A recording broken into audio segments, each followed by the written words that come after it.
간혹 들을 수 있는 대중가요 중에 이런 가사의 노래가 있습니다. 내가 제일 잘 나가, 내가 제일 잘 나가 하면서 하나하나의 힘을 빡빡 줘가면서 부르는 그러한 노래 있습니다. 다른 가사 전혀 모르는데 그것이 귀에 쫙쫙 들어옵니다.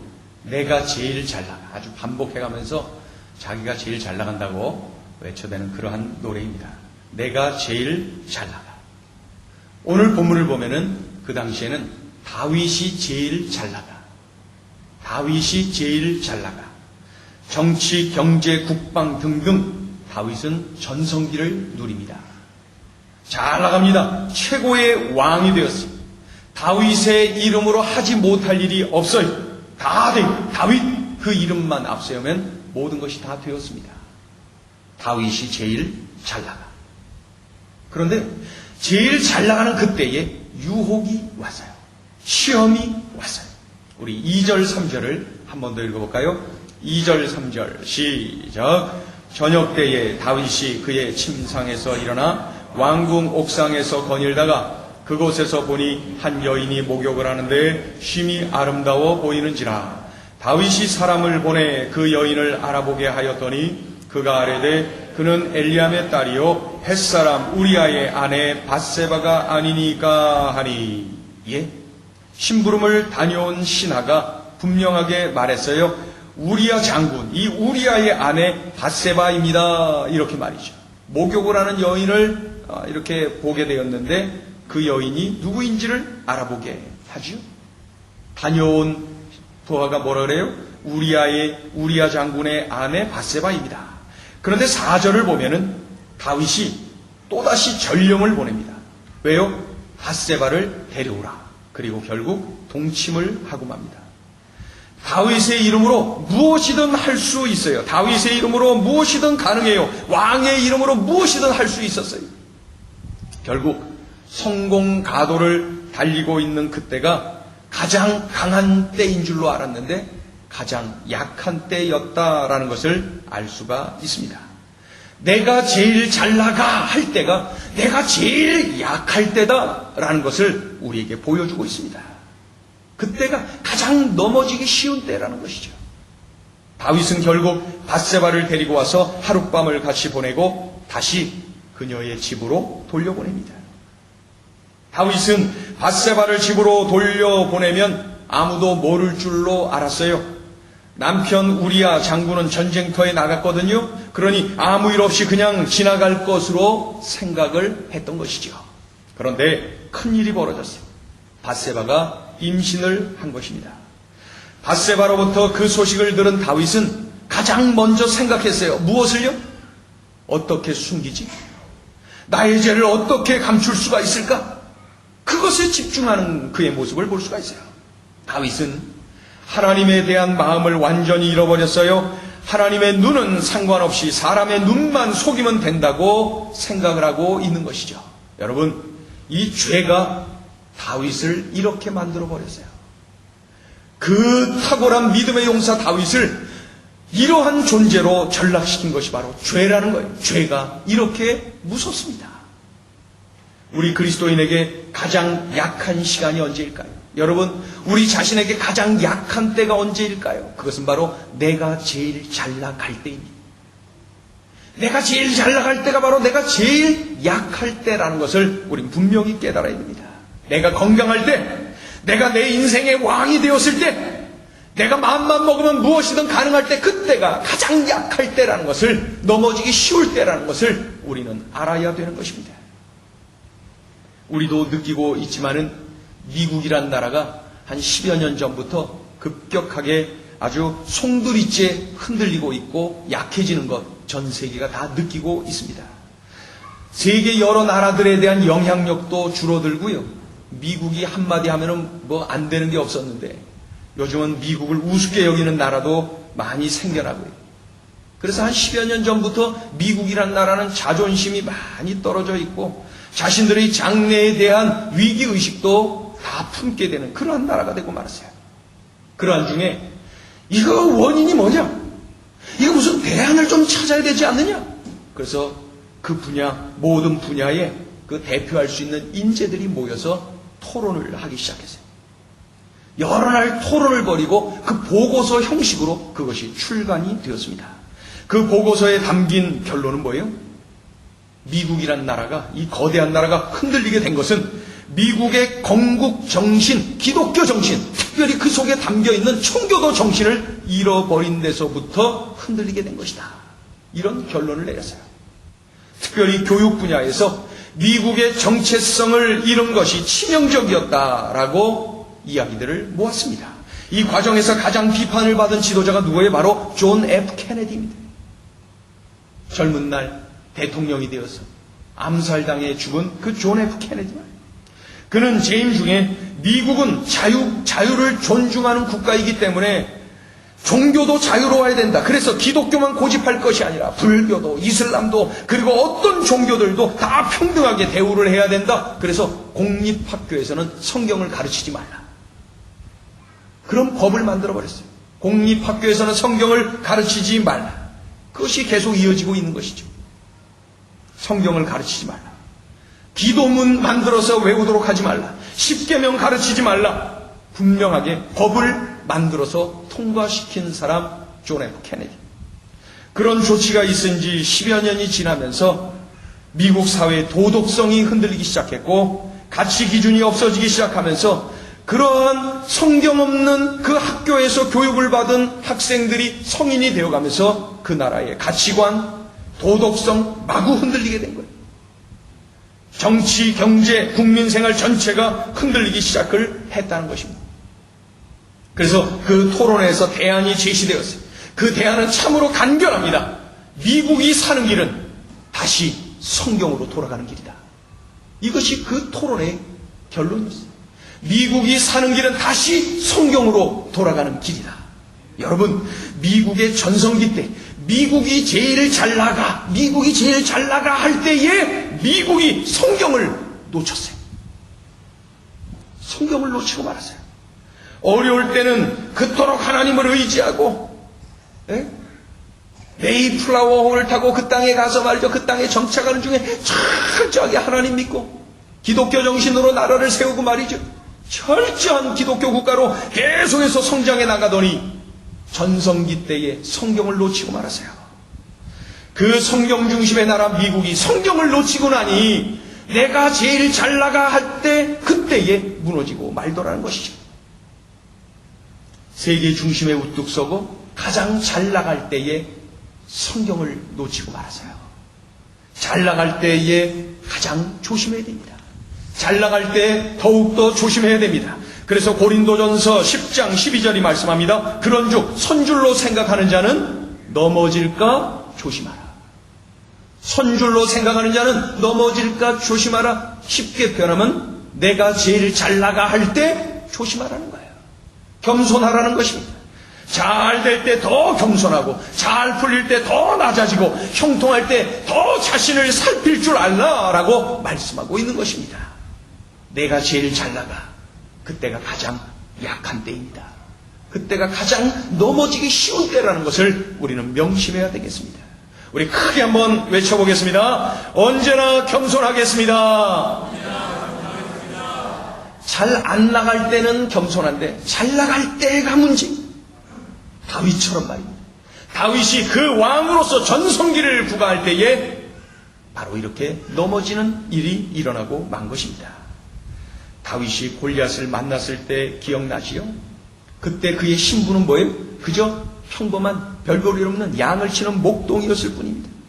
그의 집에서도 말이죠. 형제들이 많은데 그 중에 막둥이. 그래서 뭐 발언권도 없고 별로 그냥 그 집에서도 별볼일 없어요. 인정도 못 받아요. 예? 그저 나가서 양만 치는 거예요. 그러나 그가 골리앗을 만났을 때 그는 전능하신 하나님을 바라보고 전능하신 하나님을 의지했어요. 그 결과 그 싸움에서 승리하지를 않았습니까?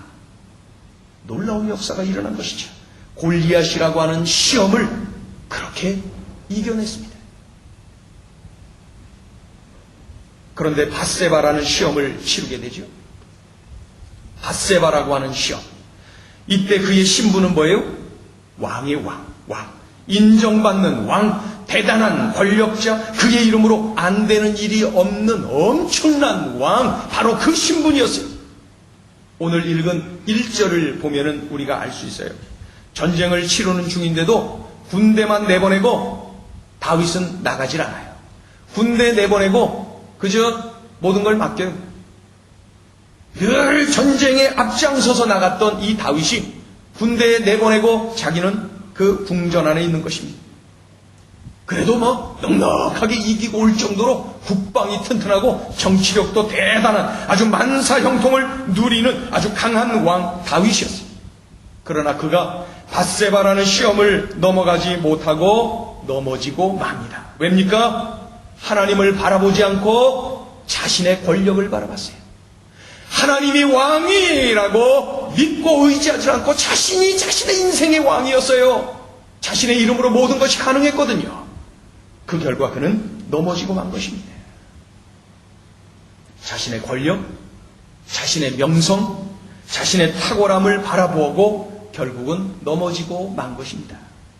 골리앗이라는 시험을 만났을 때는 하나님을 바라보고 하나님이 왕이셨기에 승리했는데, 밧세바라고 하는 시험을 만났을 때는 자기가 왕이었어요? 자신을 바라봤어요? 넘어졌어요. 그러니 지금 내가 양을 치는 그저 별 볼 일 없는 목동이냐, 아니면 내가 탁월한 왕이냐가 중요한 것이 아니라 내가 지금 누구를 바라보고 사느냐, 어디를 바라보느냐, 그것이 중요한 것입니다. 하나님을 왕으로 섬길 때는 어떠한 시험도 문제없어요. 그러나 내가 내 인생의 왕일 때는 아주 작은 시험도, 아주 작은 그러한 유혹도 쉽게 넘어지고 마는 것이죠. 어느 날 저녁 밧세바라고 하는 여인이 목욕을 하고 있었어요. 누군가가 보고 있었어요. 누군가가. 이스라엘의 가옥의 형태는 그 당시에 옥상이 있는 단독주택을 생각하시면 됩니다. 옥상이 있는 단독주택. 그리고 아주 낮죠. 낮은 건물입니다. 그러니 궁전이 제일 높았을 터이고 말이죠. 궁전에서 옥상에 올라가서 이렇게 보면은 그 밖에서 궁전을 위를 올려다보기는 힘들어도 위에서 바라보기가 쉬운 것이죠. 그런데 그 옥상에서 그 밖에 나가서 거닐다가 그 여기저기를 보다가 밧세바라고 하는 여인이 목욕을 하고 있는 것을 본 것입니다. 다윗이 그 궁전의 옥상에서 밧세바의 목욕 장면을 보았다는 거예요. 그러니까 목욕할 때는 문을 좀 닫아야 돼. 문을 열어놔봐요. 문을 꼭 닫아야 됩니다. 그런데 다윗의 자세가 또 중요한 것이에요. 문은 이미 열린 거 어떻게 해요? 그렇죠? 봤어요. 보여진 걸 어떻게 해요? 그 다음이 늘 중요한 것이죠. 우리 2절을 한 번 더 읽어봐요. 2절 시작. 저녁 때에 다윗이 그의 침상에서 일어나 왕궁 옥상에서 거닐다가 그곳에서 보니 한 여인이 목욕을 하는데 심히 아름다워 보이는지라. 여기 보세요. 심히 아름다워 보이는지라. 이 말은 참 심오한 거예요. 꽤나 자세히 봤다는 거예요. 꽤나 오랫동안 봤다는 거예요. 멀리서 꽤나 궁전하고 옆에 집하고 딱 붙었겠습니까? 꽤나 떨어져 있는데 가물가물할 텐데 그 모습을 바라보고 심히 아름다워 보였다라고 표현이 되어 있는 것은 꽤나 오랫동안 봤다는 거예요. 자세히 보았다는 거예요. 묵상을 한 거죠, 완전. 시간이 많이 흘러갔다는 거예요. 이것이 문제인 것입니다. 심히 아름다워 보이는지라. 처음 눈에 보였을 때 얼른 눈을 감든지 얼른 눈을 돌리든지 해야 되는데, 야 저게 뭐야? 야 괜찮은데? 대단한데? 이뻐 막 이래가면서 다윗이 그냥 거기서 시간을 너무 많이 보낸 것입니다. 처음 눈에 들어왔으면 그거 할 수 없죠. 그 다음이 중요한 거예요. 그 다음에 눈을 돌리든지 감든지 못 본 척하고 넘어가든지 그랬어야 되는데 심히 아름답게 보일 때까지 봤던 것이죠. 여러분, 중요한 것입니다. 사탄은 우리를 넘어뜨릴 때 먼저 보게 만들어요. 보게 만들어요. 죄의 달콤함을 보도록 만들어요.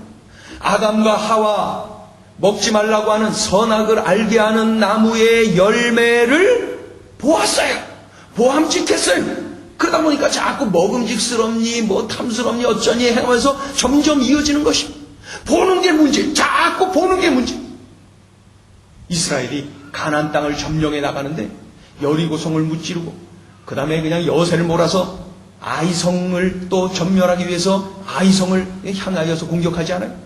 하나님께서 말씀하셨어요. 저 성을 치는데 저 성 안에 있는 사람들이나 짐승들이나 보물들이나 다 멸하라. 하나도 취하지 말아라. 그랬는데 그곳에 공격하러 들어갔는데 말이죠. 아간이라고 하는 자가 하나님의 말씀을 거역하고 뭐예요? 보물을 보았어요. 금덩이가 그의 눈에 들어온 거예요. 금덩이가. 좋아 보이는 옷, 이 외투가 그의 눈에 보인 것입니다. 결국 그것을 취하고 넘어지고 민족이 그 이스라엘 공동체가 그 전투에서 실패하는 것을 볼 수가 있습니다. 교회 학교에서 배우는 복음성가 가사가 기억나요. 내 눈이 보는 것을 조심해. 내 눈이 보는 것을 조심해. 내 눈이 보는 것을 조심해.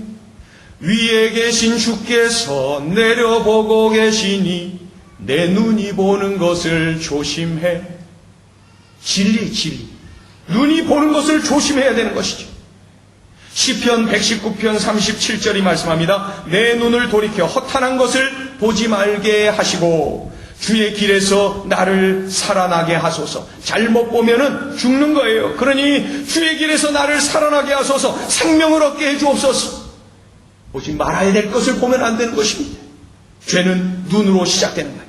죄는 보는 것으로부터 시작이 되는 것이죠. 보는 것으로 시작해서 다음 단계로 이어지는 것이 바로 죄예요. 죄는 눈으로 시작되는 거예요. 다윗은 이 밧세바 시험에서 넘어져서요. 그로 인하여서 잃어버린 것이 참 많아요. 충성스러운 부하 우리야 장군을 잃어버린 것 참 치명적인 거예요. 밧세바의 남편 우리야 장군 말이죠. 그가 얼마나 충성스러운 부하였는지를 이 사무엘 하는 계속해서 보여주고 있습니다. 밧세바가 임신을 했잖아요. 다윗과의 하룻밤에 보내면서 임신을 했어요. 이 소식을 들은 다윗이 어떻게 하면 이것을 은닉할 수가 있을까? 그렇게 생각하고 있다가 전장에 있는 우리야 장군, 그 밧세바의 남편을 불러드립니다. 그런 다음에 어떻게 하나요? 부인과 함께 잠자리를 하도록 합니다. 참 수고했다. 얼마나 고생이 많으냐. 우리야 장군 집에 들어가서 부인과 함께 거하라. 배려하는 거죠. 겉으로. 속으로는 이 임신 사실을 감추기 위한 다윗이 자신이 잔꾀를 지금 부리고 있는 것입니다. 그때에 이 우리야 장군이 뭐라 그래요? 안 됩니다. 지금 전장에서는 피를 쏟으면서 싸우고 있는 우리 동료들이 있는데 제가 어떻게 이곳에 와서 마음 편하게 아내를 취하며 잠자리를 할 수가 있겠습니까? 그렇게 못합니다. 그러면서 왕의 신하의 종들과 함께 밤을 그렇게 새는 것을 볼 수가 있습니다. 얼마나 참 대단한 장군입니까? 그러자 다윗은 다른 방법을 씁니다. 술 파티를 열어줘요. 그 우리야 장군에게 술 파티를 막 거하게 열어준 다음에 술에 취하여서 자신의 부인 밧세바에게 들어가서 동침할 것을 기대한 것이죠. 그런데 술을 많이 마셨음에도 불구하고 우리야 장군은 흐트러짐이 없어요. 안 됩니다. 지금 피를 쏟으며 싸우고 있는 우리 동료들이 있는데 제가 그럴 수 없습니다. 그날 밤도 그 왕의 신하들과 함께 잠을 자는 것을 볼 수가 있습니다. 여러분, 이 믿음의 거장 다윗은 완전히 삼류 소설가로 전략하고 말았어요. 이게 바로 죄의 무서움이, 죄가 이렇게 만드는 것입니다. 그는 특단의 조치를 취하죠. 자신의 신복, 그 왕국의 2인자인 요압 장군을 부릅니다. 요압 장군에게 명령을 내립니다. 우리야 장군을 전쟁터 최전방에 세워라. 그래서 그가 적들에게 맞아 죽도록 하여라. 그런 명령을 내리고 요압 장군은 순종하고 우리야 장군은 전장의 그 맨 앞장 최전방에 서서 맞아 죽는 그러한 결과를 우리는 볼 수가 있습니다. 그런데 결국 우리야 장군은 잃어버리고 그것으로 모든 것이 평화로운 줄 알았습니다. 그런데 성경을 계속 보다 보면 이 우리야 장군을 최전방에서 죽게 한 이 요압 장군 말입니다. 그가 모든 것을 눈치채고 다윗에 대한 존경심을 버립니다. 결국 다윗 말년에 아도니아라고 하는 왕자가 반란을 일으켰을 때에 이 요압 장군은 다윗을 등지고 아도니아라고 하는 그 왕자의 반란에 합류하는 것을 볼 수가 있지요. 다윗 시대의 2인자인 요압 장군을 가장 어려울 때 그는 잃어버리고 말아요. 동시에 충성스러운 부하 장수 우리아를 그 전장에서 싸워 상대방에게 맞아 죽게 만들었습니다. 다윗이 밧세바 시험에서 넘어졌을 때 잃어버린 이름들이 바로 이들입니다. 그런데 이것이 전부가 아니에요. 무엇보다도 다윗은 하나님과의 관계가 이그러진 것을 알 수가 있어요. 그로 인한 죄책감, 영적 무기력증, 삶의 총체적인 그 고통의 자리에 처박혀진 다윗의 모습을 우리는 보게 되죠. 여러분, 죄는 참 무섭습니다. 그러니 죄를 바라보지 말아야 됩니다. 나의 눈이 보는 것을 조심해야 됩니다. 허탄한 것을 보지 말아야 됩니다. 얼른 눈을 돌릴 줄 알아야 됩니다. 자꾸 보고 죄인 줄 알면서도 보고 묵상하고 시간 들이고 그러면 결국 넘어지는 것입니다. 왜냐하면 죄는 보는 것으로 시작하지만은 보는 것에 그치지 않고 그 다음 단계로 나를 자세하게, 아주 안전하게, 아주 친절하게 이끌어 갈 테니 말입니다. 견고한 믿음의 사람 다윗, 그가 이렇게 밧세바 시험으로 넘어지고 말았습니다. 그리하여 극심한 고통을 당해요. 그렇다면 하나님은 어떻게 반응하시나요? 하나님이 그토록 좋아하셨던 다윗, 그가 이렇게 넘어졌는데 하나님은 도대체 그러면 무엇을 하시나요? 다윗이 죄를 범하여 넘어졌는데 그렇다면 하나님은 다윗에게 누구인가요? 하나님은 그러면 어떤 분이신가요? 하나님은 무엇을 하시나요? 그것이 궁금해요. 이런 때에 하나님의 뜻은 뭐예요? 하나님은 어떻게 이끌어 가시기를 하나님은 원하시는 건가요? 이것이 궁금합니다. 결론부터 말씀드리면 하나님은 다윗을 포기하지 않으십니다. 여기에 우리를 향한, 우리에게 주신 소망이 있는 것입니다. 하나님이 그 죄를 범한 다윗을 내쳐버렸다, 그것으로 끝났더라 하고 성경이 끝났더라면 우리에게 무슨 소망이 있겠습니까?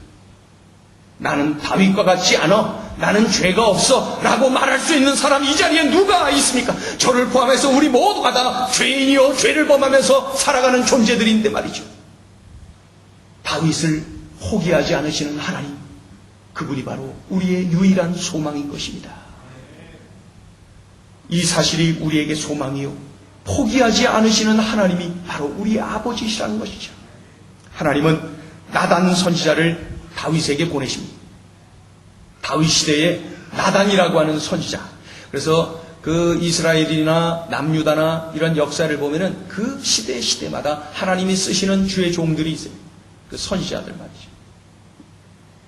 그런데 다윗 시대에는 이 나단 선지자라고 하는 아주 탁월한 선지자가 있었어요.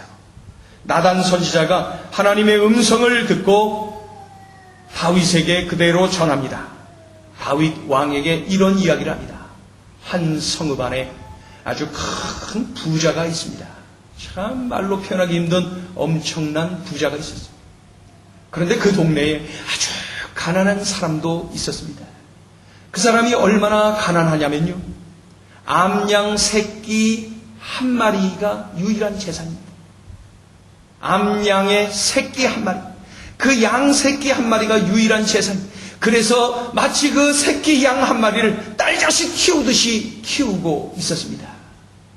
그런데 어느 날 그 성읍의 가장 큰 그 부자가 그만 그 가난한 자의 양 새끼 한 마리를 그만 빼앗았습니다. 그리고 그들이 그것을 잡아서 먹어버렸습니다.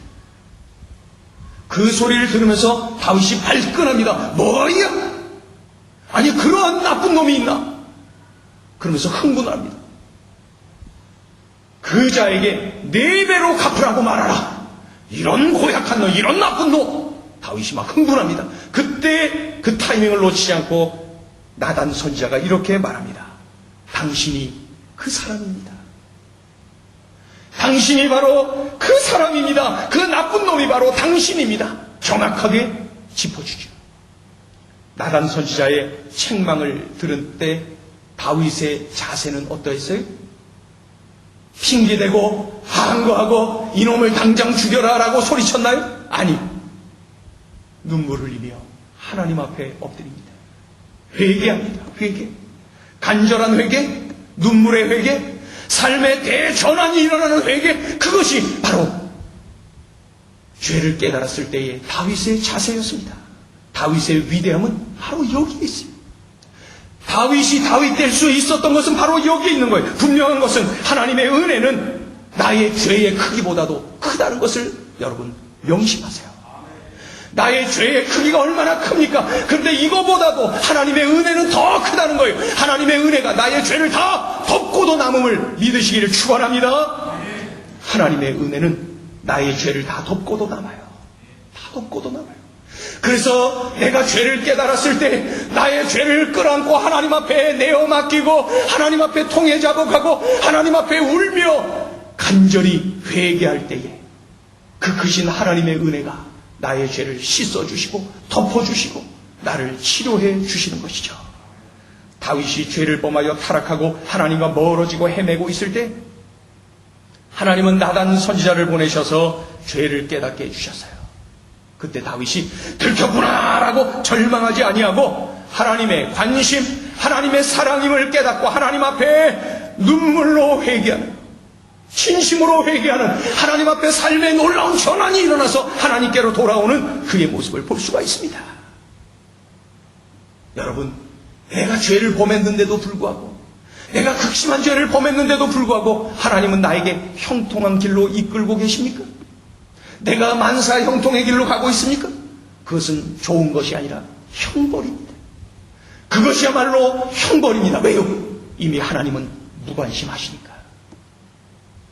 무관심이 가장 큰 형벌입니다. 버리는 거예요.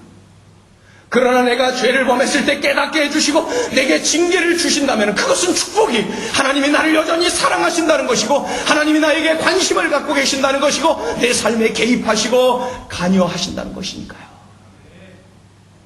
내가 죄를 범했는데도 여전히 깨달음이 없고 그저 형통한 길로 가고, 그것은 하나님의 무관심이라고 하는 가장 커다란 형벌인 것이죠. 나단 선지자를 통해서 자신의 죄를 깨달은 다윗이 고백합니다. 내가 여호와께 죄를 범하였노라. 그 사무엘하 12장 13절에 그러죠. 그랬더니 나단 선지자가 말합니다. 여호와께서도 당신의 죄를 사하였노라. 그렇게 말이죠. 사무엘하 12장 13절에는 아주 간단하게 내가 죄를 범하였노라, 여호와께서 죄를 사하였노라, 한마디 한마디 그걸로 끝난 것처럼 보입니다. 그러나 이것은 그저 역사. 그래서 짧게 기록이 되어 있는 거예요. 한마디로. 그러나 이 장면을 시편 51편, 다윗이 자신의 회개한 장면을 그대로 시로 쓴 것이 바로 시편 51편인데, 여러분 예배 후에 시편 51편을 한번 읽어보세요. 한마디 한마디가 하나님 앞에 얼마나 눈물의 회개인지, 간절한 회개인지, 철저하게 돌아선 회개인지를 우리가 느낄 수가 있습니다. 우리는 다 죄를 범하며 삽니다. 우리 중에 누가 나는 죄 없다라고 말할 사람 누가 있겠습니까? 그 사람은 착각하고 있는 거예요. 잘못 알고 있는 거예요. 저를 포함한 우리 모두는 다 죄를 범하면서 살아요. 우리는 하루를 살면서도 얼마나 많은 죄를 범하고 사는지 몰라요. 중요한 것은 하나님이 나를 사랑하셔서 죄를 깨닫게 해주셨다면 즉각 회개하고, 진정한 회개하고, 간절한 회개하고, 철저하게 돌이키는 회개를 하여야 된다는 것이, 이것이 바로 하나님의 뜻이에요. 하나님의 바람이. 오늘 예배하는 중에 하나님이 내 가슴을 때리며 나의 죄가 깨달아지고 기억나게 하는 그러한 내용들이 있습니까? 그러면 이 예배 가운데 하나님 앞에 회개하시고 하나님의 그 치유하심과 그 씻어주심과 그 회복시켜주시는 축복을 누리시기를 축원합니다. 하나님은 하나님의 자녀들이 죄를 범하고 넘어지고 헤매는 모습을 보고 가만히 계시고 방치하고 계시는 분이 아니에요. 하나님은 나를 포기하지 않으세요. 깨닫게 해주시고 돌아오게 해주시고 용서해 주시고 하나님과 동행하는 축복의 길로 나를 인도하여 주신다는 사실입니다. 포기하지 않으시는 나의 하나님, 용서와 은혜를 베푸실 준비를 이미 다 마치시고 하나님 앞에 우리가 통해자복하기를 기다리고 계시는 하나님이시거든요. 그 하나님 앞에 깨달음을 주심을 감사하며 하나님 앞에 나의 죄를 다 드러내고 하나님 앞에 눈물로 진심으로 철저하게 회개할 때 다윗이 다시 회복되어서 하나님의 영광의 도구로 쓰임받은 것처럼 우리들도 바로 그러한 인생을 살아야 될 것입니다. 우리 하나님은 어떤 분이시냐고요? 나를 포기하지 않으시는 하나님. 그리고 이미 그 크신 나의 죄를 다 덮고도 남을 만한 하나님의 그 크신 은혜와 용서로 이미 준비하고 나를 기다리고 계시다는 사실입니다. 그저 사람들에게만 숨기려고 하고 그저 다윗의 옛적 모습처럼 그렇게 살아가는 존재가 아니라 하나님 앞에 내어놓고 하나님 앞에 통해자복하며 내 인생을 새롭게 출발하는 하나님의 자녀, 하나님의 책임져 주시는 자녀요, 하나님이 끝까지 인도하여 주시는, 하나님이 포기하지 아니하시는 소망의 자녀들 되시길 예수의 이름으로 축원하며 기도하겠습니다.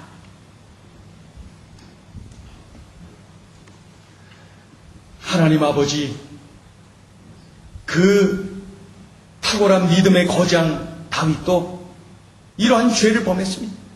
하나님 아버지, 이것은 다윗에게 우리가 손가락질하며 그저 멸시할 일이 아니라 나 자신의 모습을 되돌아보며 하나님 아버지 하루를 살아도 여러 번 죄를 범하며 하나님 앞에 이 모양 저 모양으로 핑계대고 나 자신을 합리화시키며 살 때가 많이 있나이다. 주님, 이러한 나의 죄를 용서하여 주시옵소서. 우리 하나님 아버지는 나를 절대 포기하지 않으시는 분이시다. 지금도 이미 용서하시고 눈물로 회개하길 나를 기다리고 계시는 나의 아버지 하나님이심을 믿고 하나님께로 나와 통해자복하며 새로운 삶, 정결한 삶, 하나님 마음에 합한 그러한 인생을 살아가게 하여 주시옵소서. 그리하여 하나님 마음에 합한 자로 거듭난 그러한 다윗처럼 우리들의 남은 생애가 늘 하나님의 영광을 위하여 쓰임받는 존재가 되게 하여 주시옵소서. 예수님의 이름으로 감사하며 기도 올리옵나이다. 아멘.